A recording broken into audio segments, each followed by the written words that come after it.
에베소서 1장 4절에서 5절 말씀을 보면은요, 곧 창세전에 그리스도 안에서 우리를 택하사 우리로 사랑 안에서 그 앞에 거룩하고 흠이 없게 하시려고 그 기쁘신 뜻대로 우리를 예정하사 예수 그리스도로 말미암아 자기의 아들들이 되게 하셨으니라고 말씀을 하고 있습니다.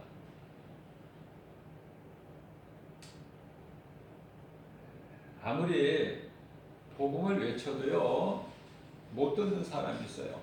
안타깝지만 복음을 전해보면 알아요. 아무리 복음을 외쳐도 못 알아들어. 그 사람과는 전혀 상관이 없는 거야. 이 복음이, 예수가, 진리가.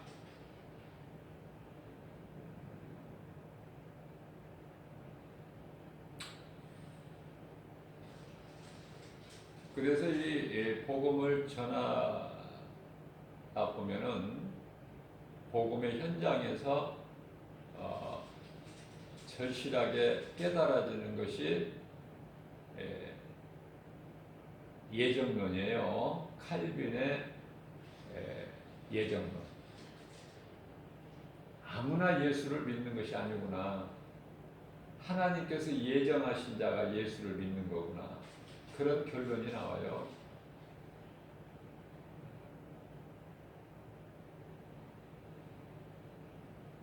이 말씀과 관련하여 사도행전 13장 48절 말씀을 보게 되면은 이제 이방인들이 사도 바울이 전하는 복음을 들어요. 그런데 이방인들이 듣고 영생을 주시기로 작정된 자들은 다 믿더라. 그 말씀이 있어요. 이방인들이 복음을 듣고 하나님께서 영원한 생명, 영생을 주시기로 작정된 자들은 다 사도 바울이 전하는 복음이죠. 복음을 듣고 믿더라. 믿어지는 거예요. 그러니까 예수가 그리스도이신 것이 복음이고 진리인데 이 말씀을 들을 때 믿어져. 누가? 하나님께서 영생을 주시기로 작정된 자, 하나님께서 택하신 자, 예정하신 자죠.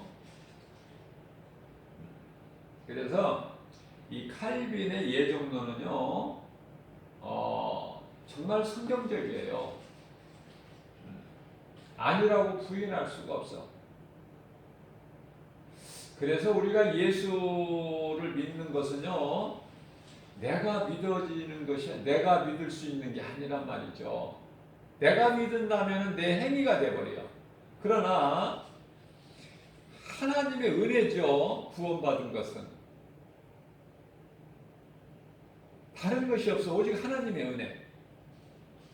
우리는 행위로는 전혀 내가 구원받은 거, 예수 믿는 거 자랑할 수가 없어요. 하나님 은혜이기 때문에. 무슨 말씀이냐면 하나님께서 택하셨기 때문에 나를, 너는 내 것이라 택하셨기 때문에 내가 인생길에서 빨리 믿든 중반에 믿든 후반에 믿든 예수를 믿게 된다. 그 말이 하나님께서 택하신 자가. 하나님께서 택하시지 않는 자는 믿을 수가 없어요. 예수가. 왜냐하면 이 복음이 안 들려. 귀에 나와 무관한 거야. 그래서 이 기쁜 소식이 내 귀에 안 들리고 내 마음속에 안 들어와요.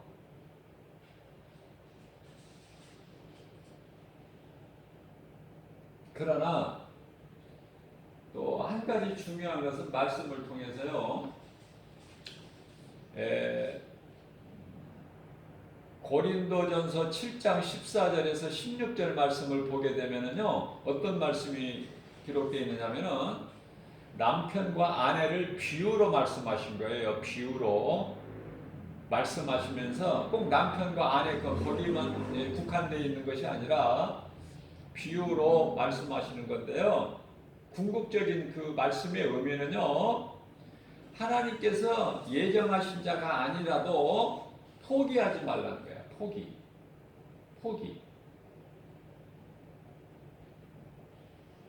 무슨 말씀이냐면은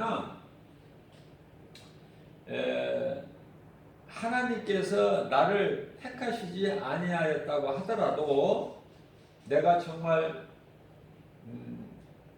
죄를 멀리하고 내가 죄인이라는 거 예수 이름으로 회개하고 예수님께 회개하고 내가 정말 이 믿음으로 살려고 내가 힘쓰면 죄는 멀리하고 그래서 그 믿음을 떠나지 아니하면은 구원해 주시는 하나님이셔요.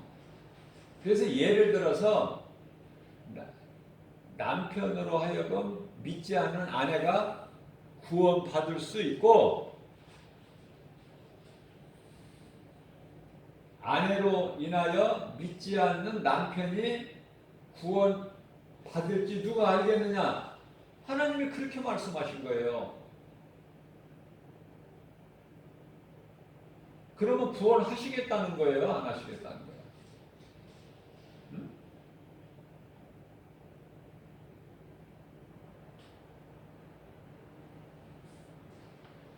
남편이 아내로 인해서 구원받을 수 있고 아내가 남편으로 인해서 구원받을 수 있다는 거 아닙니까?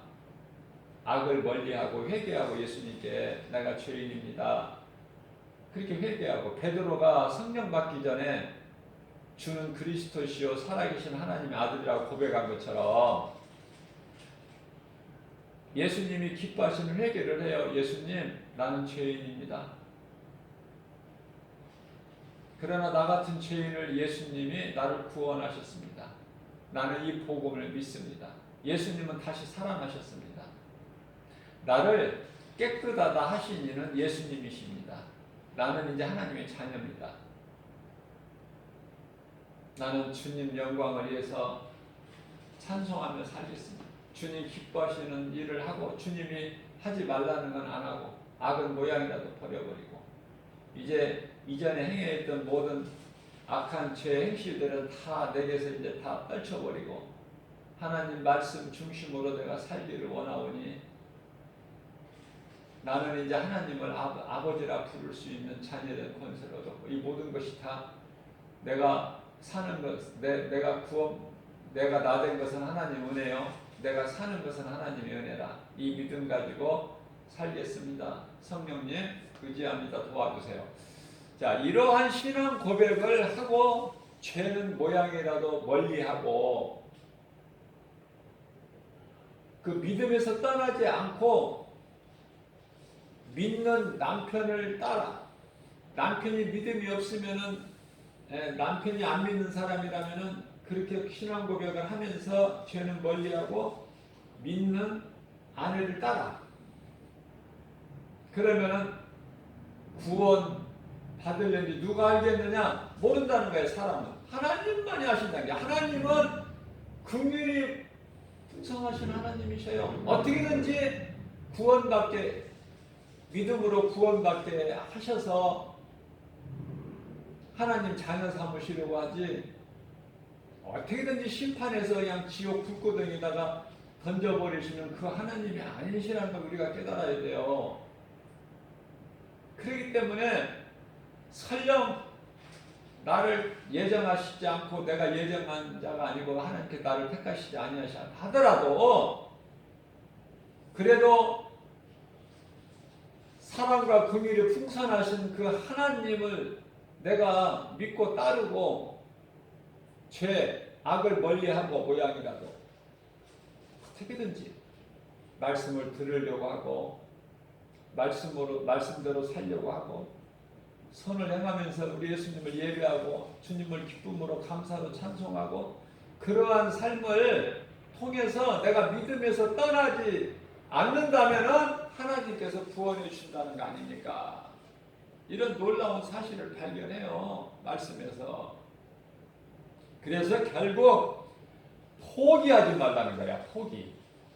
나는 아무리 교회를 몇십 년 다녀도 몇 년 다녀도 아무런 느낌도 없고 감동도 없고 말씀 들어도 깨달아지지도 않고 내 속에 들어오지도 않고 말씀이 그래 나는 하나님께서 예정하신 자가 나는 아닌가 봐. 그러니까 나는 그냥 포기할래. 이렇게 포기하지 말라는 거예요. 사람의 생각으로 판단하지 말라는 거야. 구원의 주권은 하나님께만 있으니까. 자, 다시 말씀드립니다. 이해를 돕기 위해서. 자, 교회를 오래 다니고 직분도 받고 분명히 영원히 구원받고 그 천국 가야 될 사람이 그런 사람이 구원을 못 받고 지옥에 가는 경우가 있다고 말이에요. 그런데요, 아니 저 사람은 구원 받을 만한 그런 사람이 아닌데 그 사람이 천국 가는 거야. 사람의 생각으로는 판단하면 안 돼요. 하나님 판단하지 말라고 말씀을 로마서 2장 1절에서 사람을 너희가 생각으로 판단하지 마라. 판단은 하나님이 하셔요.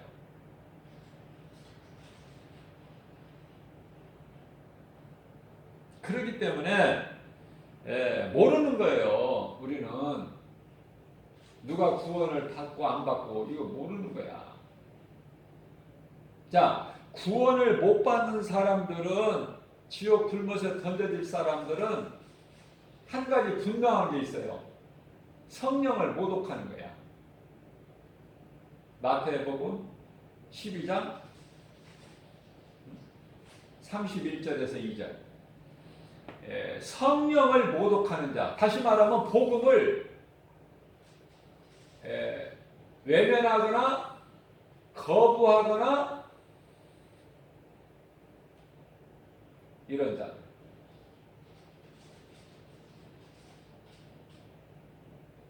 그런 자들은요, 죽었다 깨나 아무리 하나님께서 사랑과 긍휼이 풍성하신 하나님이 하더라도 그 사람의 영혼은 구원이 없어요. 그건 하나님의 말씀이니까. 그런데요, 정말 내가 말씀이 들어도 깨달아지지 않고 아무 감동도 없고 내가 교회를 오래 다녔어도 또 직분까지 받았는데도 무덤덤하고 신앙도 믿음도 잘하지도 않고 그러기 때문에 그런데요, 그 믿음에서 떠나지는 않아. 예배는 드리고 또 예수가 그리스도시다 나 같은 죄인을 구원하신 예수님 그 믿어지는 거야. 십자가가 예수 그리스도 십자가가 믿어지고 예수님 부활하신 것이 믿어지고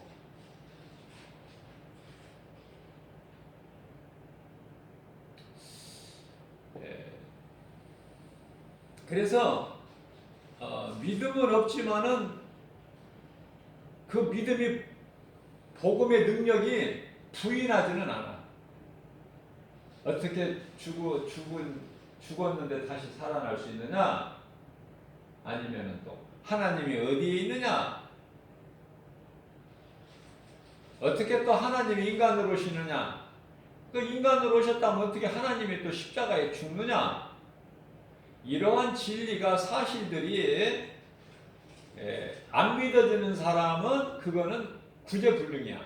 그러나 믿어진단 말이에요. 나에게 그냥 그런 뜨거운 믿음은 없어도 믿어져. 예수가 그리스도시라는 것. 우리를 구원하시려 2000년 전에 오셔서 친히 우리 죄를 담당하시고 십자가에 달리시고 죽으시고 3일 만에 부활하시고 하나님 보좌로 올라가셨다. 다시 오신다고 약속하셨다. 이 말씀이 복음의 핵심인 이 말씀이 믿어진단 말이에요. 그 사람은 구원 받아. 그러니까 포기하지 말라는 거야. 포기. 믿음에서 떠나지만 마라. 그게 하나님의 말씀이고 뜻이에요. 하나님은 내가 하나님을 버리지 아니하면은 결코 하나님은 우리를 버리지도 아니하시고 떠나지도 아니하신다고 그래요. 우리가 하나님을 배신하고 떠나지. 하나님이 우리를 버리거나 우리를 떠나지는 아니하신다. 그런 하나님이 아니에요. 내가 믿음이 연약하다고 예수님이 떠나십니까 우리를? 그래서 좀 평안한 마음으로 여유를 가지고 나는 예수 믿는 사람이야. 나는 비록 믿음은 적어도 나는 예수가 그리스도시라는 건 나는 믿어져. 난 부인은 안 해. 그리고 나는 예배 드려. 그리고 하나님께서 하지 말라는 기뻐하시지 않는 음란, 탐심, 정욕 뭐 이런 거 나는 그냥 싫어. 전에는 좋았는데 이제 싫어. 그런 마음이 내게 겨자씨 많은 믿음만 있어도 그 사람 영혼은 구원받을 수 있으니까 포기하지 말고 말씀을 계속 들어야 돼요. 예배를 통해서 말씀을 듣고 또 기도도 하고 기도할 줄도 모르지만은 그래도 기도해. 할 줄 모르면은 예수님께서 가르쳐 주신 기도라도 하세요. 그러면은 하나님을 예배하고 말씀을 듣는 자들 그 겨자씨만한 믿음만 있으면 구원 받는다는 하나님의 뜻을 우리는 확신하게 돼요. 하나님은 어떤 하나님입니까? 내가 믿는 하나님은 어떤 하나님입니까? 어떻게든지 심판해서 그냥 지옥에 들어가게 하시는 하나님이신가? 아니면 어떻게든지 디모데전서 2장 4절이죠. 한 사람도 멸망하지 않고 다 구원받기를 원하시는 하나님. 그 말씀 한 구절에서도 다 우리가 알 수 있어. 하나님 마음을. 한 사람도 멸망하지 않고 구원에 이르기를 원하신다. 이런 말씀이 왜 기록되어 있을까 성경에? 우리가 믿는 하나님이 어떤 분인가를 바르게 알고 믿는 것이 중요해요. 예수님께서는 혈통으로는 다윗의 자손으로 오셨지만은 다윗이 예수님 보고 주여라고 그러잖아요. 주여. 예수님은 인간으로 오셨지만 하나님이시라니까요. 그러니까 능치 못함이 없으잖아. 죽은 자를 살려버리시고, 그죠? 응? 예수님이 오셔서 그 신성과 인성을 다 가지고 이 땅에 오셨죠. 그래서 그리스도 일만 하셨어. 예수님이 어떤 뭐 불필요한 일을 하셨나요? 한 번이라도? 그리스도 일만 하신 거예요. 그래서 예수님께 하신 것을 우리가 간단하게 한번 다시 이렇게 돌이켜 보면은 물로 포도주를 만들어 버리시고 죽은 자를 살리셔요. 나사로도 살리셨고 또 나인성 독자 아들 과부 아들도 살리셨죠.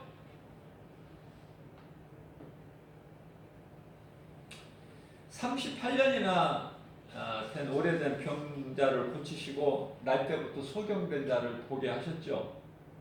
또 많은 사람들에게 또 붙어있는 귀신을 다 쫓아내 주시고 평안을 얻게 해주셨고 오병이어 기적으로 또 먹는 문제를 해결해 주실 뿐만 아니라 풍랑을 잔잔하게 하시고 아예 그냥 또 바다 무리를 걸어오신 예수님. 예수님이 하신 일들을 우리가 이렇게 한번 돌이켜 볼 때 그렇다고 말해요. 크게 보면은 인간으로서 할 수 없는, 그러나 인간의 몸을 입고 오셨지. 예수님은 하나님이시다. 능치 못함이 없으시다. 자, 우리가 일상생활을 통해서 오늘도 그래요. 내가 예수를 믿는데 예수를 믿는 것이 맞는데 왜 되어지는 것이 없을까? 왜 이렇게 힘들까? 예수 안 믿는 사람은 오히려 잘 나가는데 평안한데 걱정도 없는 것 같은데 근데 나는 왜 예수를 믿는 것이 맞는데 왜 이렇게 나의 삶은 힘들고 어렵고 그런 생각을 하게 돼요. 그거는 하나님이 주시는 것이 아니라 그런 마음을 세상 환경이 주는 거예요. 환경이. 자꾸 낙심하게 만들어. 포기하게 만들고 예수를 못 믿게 만들고 예수 믿어도 뭐 되어지는 일이 없다. 이렇게 자꾸 의심하게 만들고 하나님이 어디에 있느냐 의심하게 만들고 포기하게 만들어요. 결국은 믿음에서 떠나게 만들어요. 디모데전서 4장 1절에서 같이. 귀신이 미혹하니까 후일에는 마지막 때가 되면 이제 더 마지막 때가 더 가까이지면은 자꾸 이렇게 미혹하는 영들이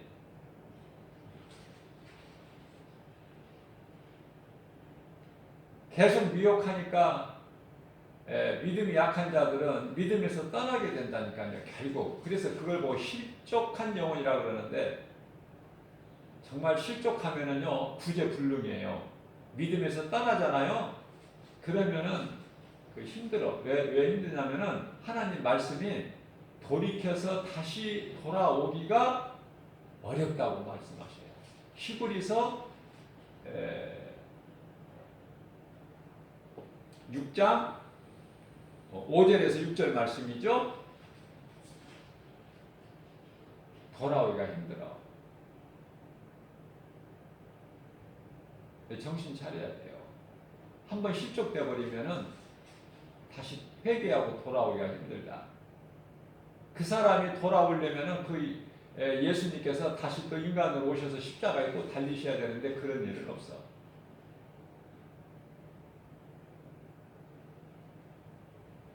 믿음에서 떠나면 안 돼요. 예를 들면은 욥의 처가 그 환난 가운데에서 좋았을 때는 하나님을 믿는다고 그랬지. 욥을 도와서 옆에서 하나님을 제사할 때 재물도 챙기고 뭐 다 했을 거 아닙니까? 그러나 정작 되어지는 일은 없고 오히려 더 하나님을 제사하고 이렇게 했더니 결과적으로는 집안이 망하고 자녀들이 다 죽고 집이 무너지고 재산이 다 없어지고 욥이 병들고 이랬을 때 욥의 처는 하나님이었구나. 우리가 괜히 그거 잘못 생각했구나. 그래서 믿음에서 떠나버려요. 하나님을 저주하고. 그런 욥의 처는 다시는 성경에 안 나와.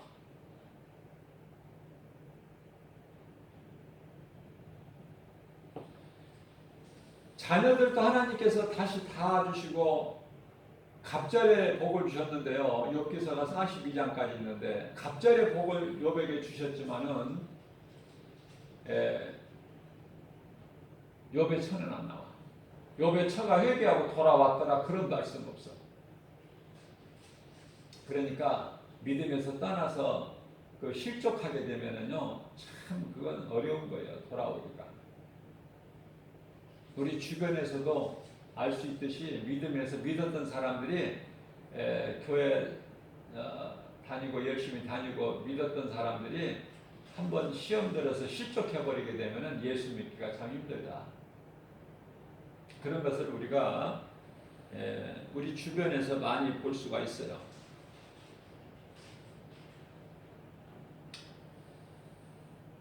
자, 우리가 알아야 될 것은요, 신앙생활을 통해서 쉬운 예수님께서 말씀하신 중에 우리가 쉽게 예를 들자면은 내가 예수님을 구주로 믿고 예수님과 함께하는 동행하는 삶을 살아도 때때로 시험이 와요. 아니 엘리야를 보시라고요. 엘리야가 보통 선지자예요. 3년 반 만에 이스라엘 땅에 내리지 한 방울의 비도 내리지 않았던 그 이스라엘 땅에 엘리야가 기도해가지고 비를 내리게 했잖아요. 그런 엘리야인데도 환경에 내일 너를 죽이겠다는 이세벨의 그 말 한마디 환경에 두려워서 광야 하루길을 도망치다가 노뎀나무 앉아서 이제 죽기를 하나님께 기도하는 거야. 하나님 이제 나 좀 데려가 주세요. 그게 엘리야 아닙니까? 엘리야. 대단할 것이 없다니까. 그러니까 엘리야가 한 것이 아니라 하나님이 하신 건데 엘리야는 자기가 한 것으로 생각해요. 그런데요, 그런 능력을 행했던 엘리야도 한순간에 낙심하고 낭망하고 좌절해. 다윗도 그러는 거예요. 다윗도 하나님이 기뻐하시는 다윗 아닙니까? 이는 내 마음이 합한 자라 사무엘 선지자에게 이세 아들 다윗에게 기름을 부어라 그러셨잖아요. 그런 다윗인데도 하나님이 함께 하시는데도 하나님이 기뻐하시는 다윗인데도 때때로 환경으로 인하여 낭망하게 되는 거야. 낙심하게 된다고 말이에요. 그래서 그 말씀이 43편 시편의 43편 5절에 있죠.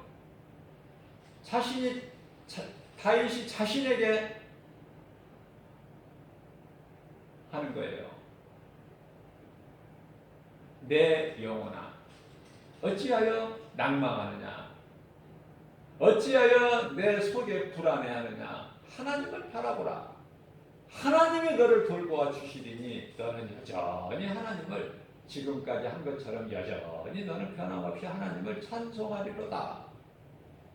그 말씀으로 저도 위로를 받아요. 힘들 때 내가 왜 낙심하고 있지? 내가 왜 이렇게 힘이 빠져가지고 몸이 피곤하지? 왜 이렇게 힘이 없는 거야? 그럴 때 그 다윗의 고백을 내가 본받아가지고 나도 하나님께 그래요. 하나님 앞에서 내 영혼아 왜 낭망하느냐? 어찌하여 내 속에 불안해하느냐? 하나님을 바라보라.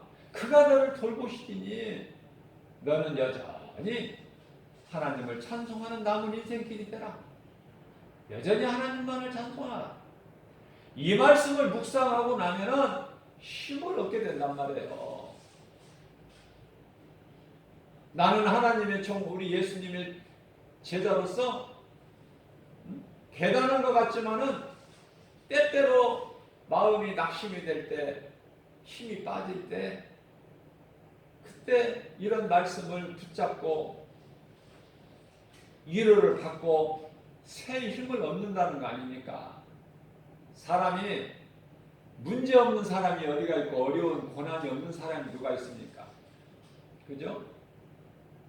찬송의 가사도 있잖아요.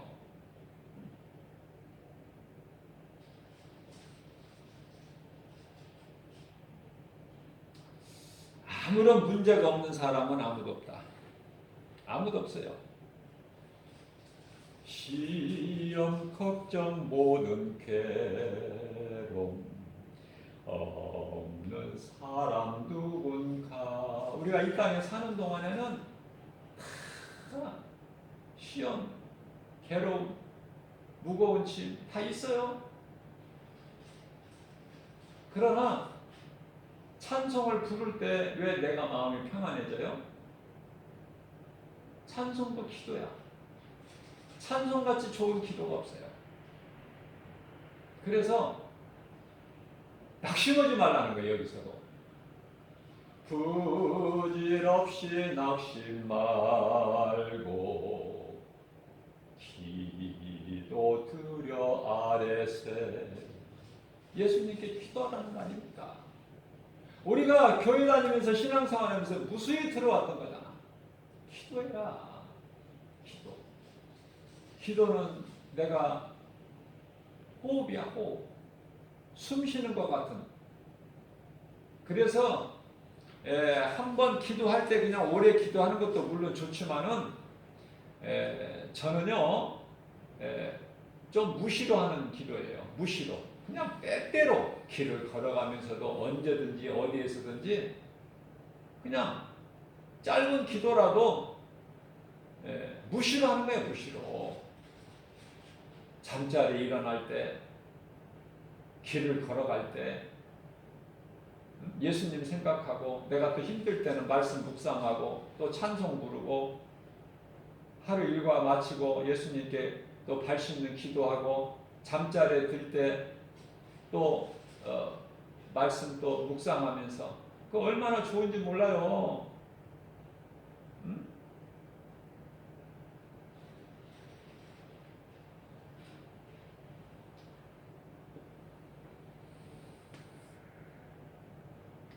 자, 그렇기 때문에 예수님께서 제자들과 함께 하시는 그 배도 풍랑은 온다. 풍랑은 오지만은 예수님과 함께하는 그 제자들이 예수님과 함께 타고 있는 그 배는 결코 침몰이 안 돼요. 금방 뒤집힐 것 같지만 그건 환경이고 결코 침몰하지 않아. 그런데 제자들 마음은 어때? 생각은 죽을 것만 같아, 금방. 그래서 예수님을 급하게 깨워. 자, 풍랑이 있기 전에는 예수님을 관심이 없어. 그러니까 예수님께서 그냥 한쪽에서 팔베개 하시고 주무실 때 제자들이 그 풍랑을 만나고 죽게 되었을 때 두려운 마음 예수님을 깨우죠. 세상에서 주는 여러 가지 환경은, 고난은 이런 연단하기 위해서 오는 거야. 연단하기 위해서. 염려할 것이 못 돼요. 예수님은 다 주관하시거든. 하나님의 뜻대로 주관하시고 운행하시거든요. 그걸 보고 이제 성령의 역사라고 하는데요. 베드로가 예수님의 음성을 듣고 예수님을 바라보고 나갈 때는 무리를 걸었어요. 예수님 말고 인간으로서 무리를 걸어본 사람은 베드로밖에 없어. 무리를 걸었다니까, 베드로가. 그러나 주변의 환경을 바라보는 순간에 두려워서 물에 빠져버려요. 그래서 죽게 되는 환경에 빠져버리죠. 물에 빠지는데 안 죽습니까? 바다에 물에 빠지는데. 빠져 죽게 될 때 예수님이 살려주시고,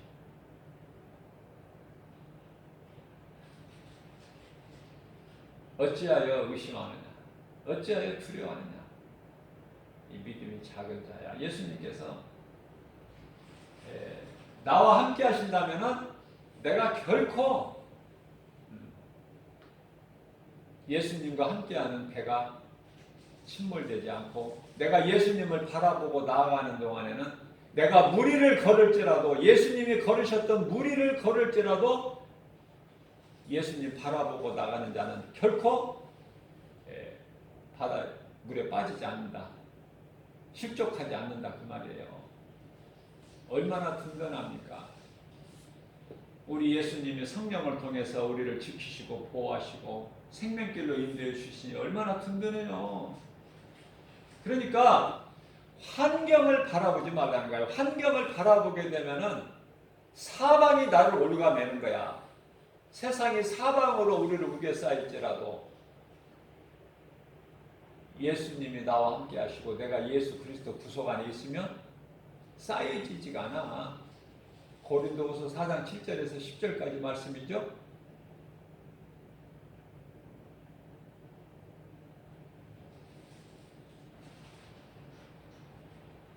그런데 우리는 눈에 보이는 것으로 인해서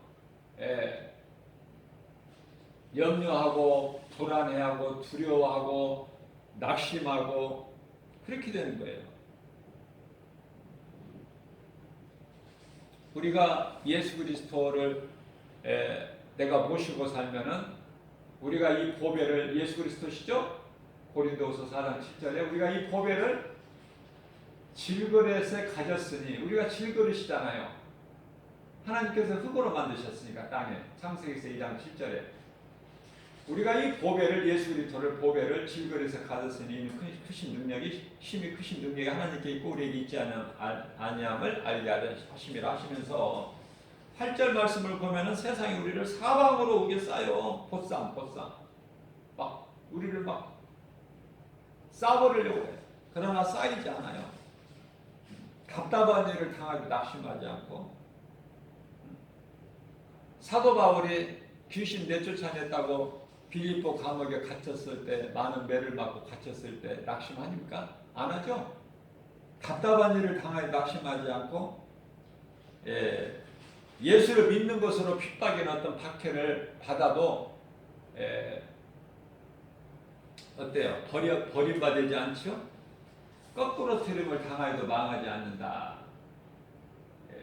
내가 이 예수의 죽음을 내 몸에 짊어지면 예수 생명 또한 내 안에 나타나게 하려심이라. 그렇죠? 그렇기 때문에 사도 바울이 고백하는 것은 갈라디아서 6장 17절 말씀에서요. 이후로는 나를 건드리지 마라. 나를 괴롭히지 마라. 나를 건드리지 마. 내게는 예수 그리스도가 계셔. 이런 고백을 해요. 내 속에는 예수 그리스도가 계신다. 대단한 믿음이죠, 사도 바울은.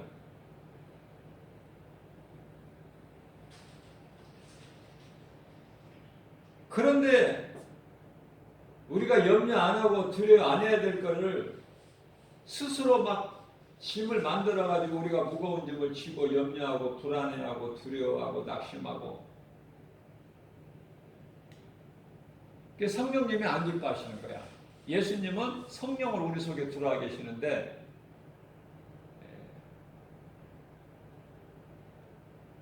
성령을 근심하게 하지 마라 그러죠. 에베소서 4장 30절 말씀이죠. 성령을 근심하게 하지 마라. 왜냐하면 성령은 너희가 구원의 날까지 인치심을 받았느니라. 성령께서 우리가 하나님의 자녀라는 것을 증언하고 계셔요.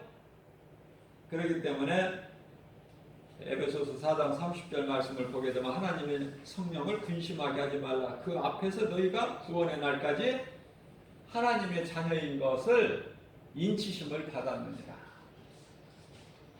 사실 우리가 아무것도 염려 안 해도 돼요. 완전히 나의 인생을 내 삶을 하나님께 온전히 맡겨버리게 되면 되는데 그게 그렇게 쉽나요? 어렵죠?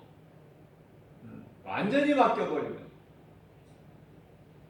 내가 적당하게 맡기니까 고난이 있고 그렇죠. 어려움이 있고 내가 무릎까지만 담그니까 그래. 그냥 내 힘으로 살려고 빠져나오지 못하게끔 그냥 목까지 딱 빠져버려야 돼. 예수님께 맡겨버려야 된다고 말해요. 그럼 예수님이 다 책임져 주시는데 그러한 신앙을 갖기는 어렵죠. 사도 바울 같은 분이나 정말 제자들이나 그렇죠. 우리는 믿음이 있다 하면서도 얼마나 연약한지요. 고난 앞에서 고난을 당해본 사람만 알아요. 정말 약해져 버려요, 믿음이. 엘리야를 생각해 본다니까. 엘리야도 그랬었지. 그러면서 또 힘을 얻어요. 다시 일어나요.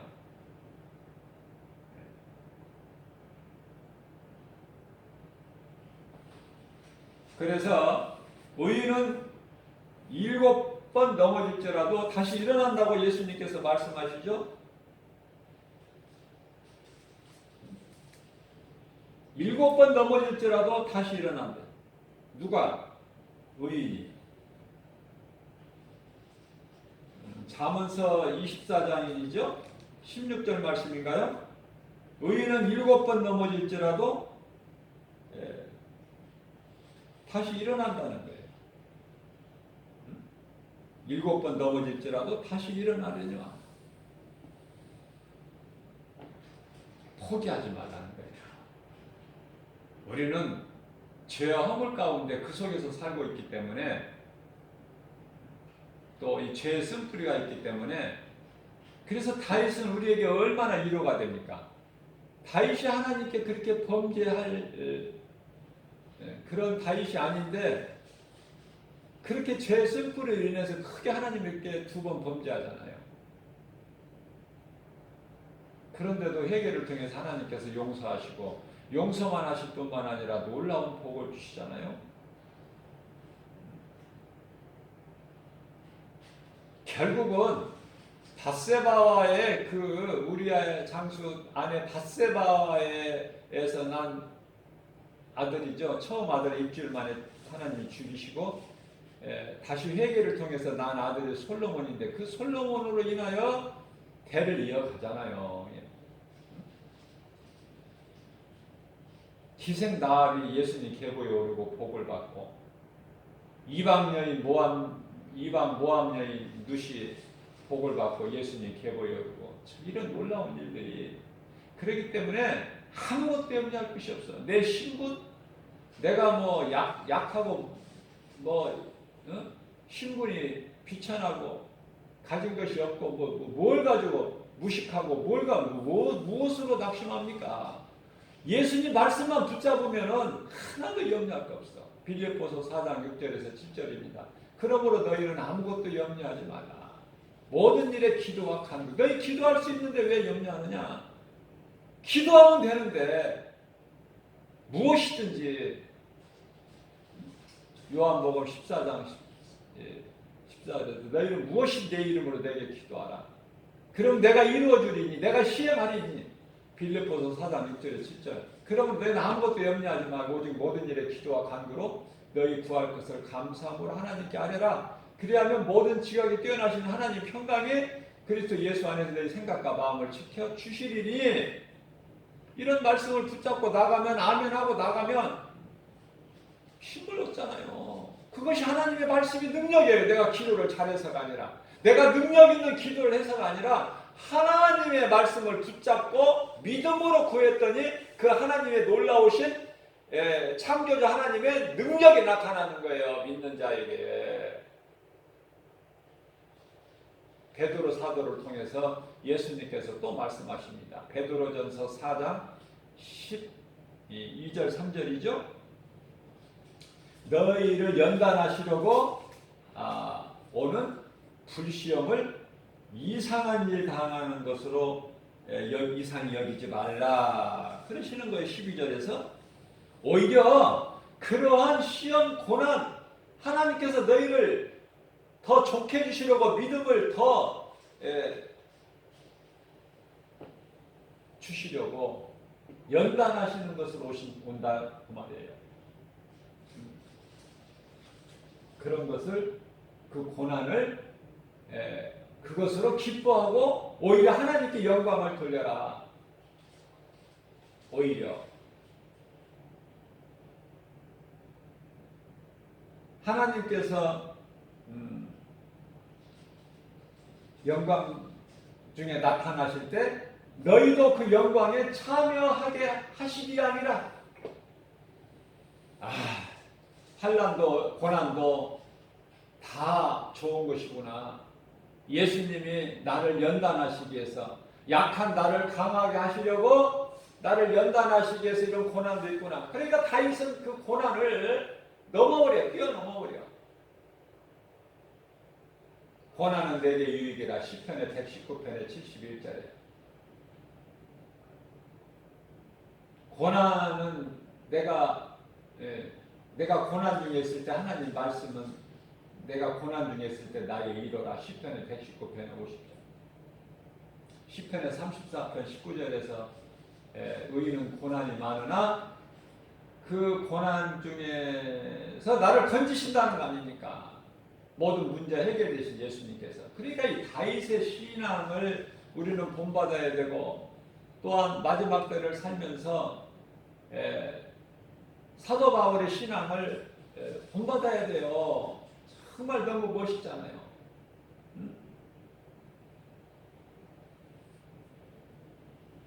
요셉이 애굽의 종으로 팔려간 아버지 사랑을 독차지했던 채색옷만 입었던 요셉이 형들에게 아버지 모르게, 아버지는 알지도 못하죠. 지금 형들에게 팔려서 애굽의 종으로, 미디안 상인에 의해서 애굽의 종으로 팔려갔던 그 요셉의 심정은 어떻겠어요? 그 요셉이 13년 만에 애굽의 총리가 될 것도 누가 알아? 하나님만 아십니다. 그러나 요셉은 그 믿음이 있었어요. 그래 원망불평 안 했어요.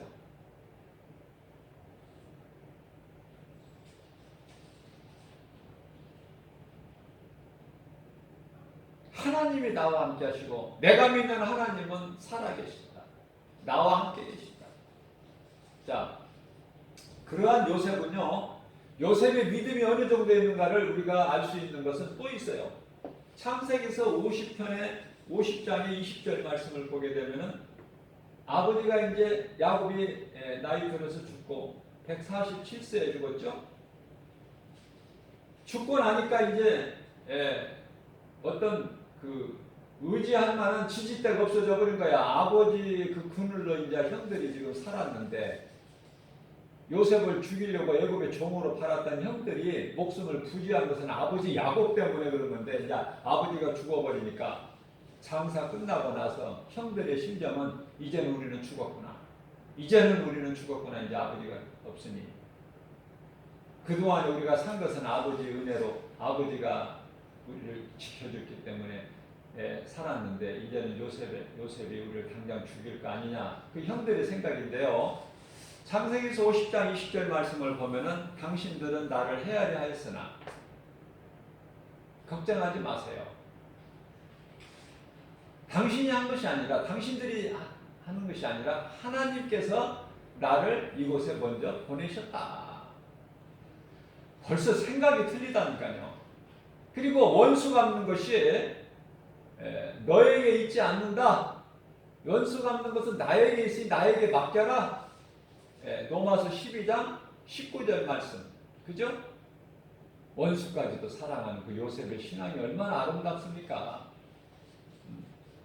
요셉이나 다윗이나 마지막 때를 사는 사도 바울이나 정말 믿음의 선진들 이루 다 말로 할 수는 없지만은, 그런 아름다운 신앙을 본받아야 우리가 이 마지막 때에 마귀가 임금 노릇하고 사는 죄와 거짓과 어둠으로 가득한 이 세상, 광야 같은 세상, 하나님 말씀을 의지할 때 우리가 나가는 것이죠. 낮에는 구름 기둥, 밤에는 불 기둥으로 우리를 인도해 주니까 하나님 말씀 따라 가야 환경을 이기는 거예요. 길도 없고 물도 없는 사막의 광야길에서 하나님만 의지해야. 그렇지 않으면은 내 생각으로는 살 수 없는 것이 세상이고 광야야. 하나님이 다 보호해 주셔요. 다 좋게 해주시고, 생명길로 인도해 주시고, 약속의 땅 가나안 땅으로 들어가게 하시려고 하나님께서 연단시키는 거 아닙니까? 믿음이 없는 이스라엘 백성들을. 그것도 무려 40년 동안이나. 그렇기 때문에 알파와 오메가 되신 처음과 마지막이 되신, 시작과 끝이 되신 예수 그리스도. 요한계시록 22장 요한계시록 22장 12절 말씀이죠. 예수님이 끝이라고 해야 끝인 거야. 내 생각으로 끝이라고 생각하지 말고 포기하지 말고 믿음으로 인내하고 나가면, 우리 예수님 바라보고 의지하며 기도하면 예수님이 이루어 주신다. 어떠한 어려운 고난이 있더라도 문제 앞에서 내가 콧바트리고 머리 싸매고 낙심하고 있는 것이 아니라 하나님께 기도할 수 있잖아요. 기도하면 하나님 들어주시고, 너희가 무엇이든지 믿음으로 구하는 것은, 마태복음 21장 22절이죠. 무엇이든지 믿음으로 구하는 것은 내가 이루어 주리라. 요한복음 14장 14절에서 너희가 무엇이든 내 이름으로 내게 구하면 내가 시행하리라. 그죠? 받은 줄 알라는 거야 벌써 예수님은. 너희가 믿음으로 구하는 것은 받은 줄로 알아라. 응답은 뭐 확실한 거니까. 이런 확신을 주시잖아요. 얼마나 우리의 힘이 되고 위로가 됩니까? 그렇기 때문에 모든 고난은 과정이기 때문에 그 환경만 바라보고 낙심하지 말고 내가 이 고난을 믿음으로 통과함으로 인해서 고난 뒤에 있을 축복 하나님 우리를 연단하셔서 더 좋게 해주시려는, 그러니까 우리가 연약하기 때문에 강하게 훈련시키신다 생각하고 믿음으로 인내하고 나가면 모든 일이 잘 되는 거예요. 기적이 일어나는 게 마치 기적같이 마땅하고 당연한 거지만 하나님이 하시는 일이기 때문에 그게 사람의 생각으로는 기적이라고 그래요. 그래서 영혼이 잘 되고 범사가 잘 되고 강건하게 되는 거 아닙니까? 모든 일이 합력하여 선을 이루어 주시잖아요. 그러면 우리가 왜 낙심하고 왜 이렇게 힘들어하는가?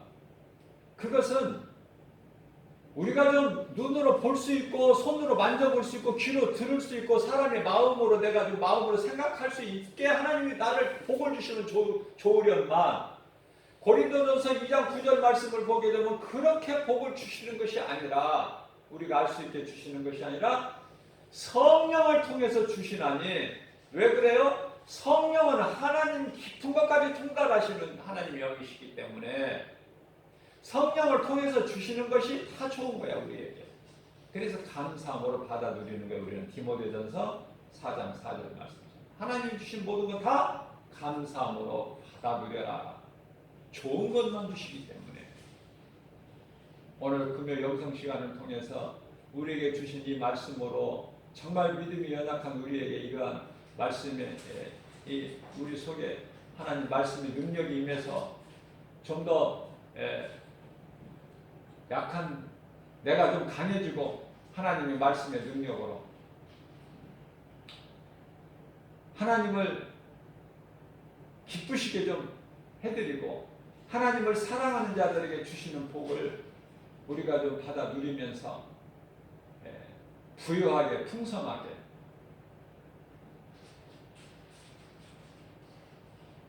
정말 내가 자랑하고 증거하면서 우리 예수님을 자랑해야 되잖아요. 갈라디아서 6장 14절에 우리가 자랑할 것은 오직 예수 그리스도 십자가뿐이니 연약한 우리일지라도 사도 바울의 신앙을 본받아서 우리가 믿음으로 말씀을 믿는 그 믿음으로 믿음에서 행함이 나오죠. 행함으로 열매를 맺는 선을 행하는 일에 힘쓰고 나아가는 저와 여러분들 되시기를 주님의 이름으로 축복합니다.